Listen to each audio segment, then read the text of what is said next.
ଜୟ ଜଗନ୍ନାଥ। ଆଜି ରନିଂ ସରିଲା ପରେ ଆମର ଏଇଟା ସାଇଟ୍ ହାଇ ହିଲିଂ ପ୍ଲସ୍ ଉପର ଜମ୍ପ କରିକିରି ପିଲାଙ୍କୁ ସ୍ପ୍ରିଣ୍ଟ 50 ମିଟର ମରିଆ ହେଉଛି। ଏମିତି ମାରି ସାରିଲା ପରେ ଏଗୁଡ଼ାକ ସବୁ ଆମର ରନିଂର ଷ୍ଟାମିନା ପାଇଁ। ଯେତେ ଇଣ୍ଡୁରାନ୍ସ କରିବ ସେତେ ରନିଂର ଷ୍ଟାମିନା ବଢ଼ିବ। ସେଇ ଯୋଗୁଁ ଆମର ପିଲାଙ୍କୁ ଆଜି ଏଗୁଡ଼ାକ ସବୁ ଶିକ୍ଷା ହେଉଛି।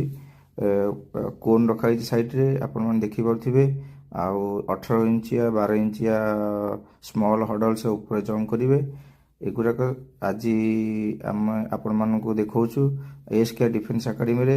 ଏସବୁ ପିଲାଙ୍କୁ ଶିକ୍ଷା ଯାଉଛି କି ଯେଉଁଟାକି IRB ହେଉ, OSF ହେଉ, SSGD ହେଉ, ଆର୍ମି ହେଉ, ସେମାନଙ୍କୁ ଯେମିତି ଇଣ୍ଡୁରାନ୍ସ କମିବନି, ରନିଂରେ ତାଙ୍କର କିଛି ପ୍ରୋବ୍ଲେମ୍ ହେବନି, ଏଗୁଡ଼ାକ ଶିକ୍ଷା ଯାଉଛି। ଆପଣମାନେ ହଷ୍ଟେଲ ସୁବିଧା ଅଛି, ହଷ୍ଟେଲରେ ବେଡ୍ ଅଛି।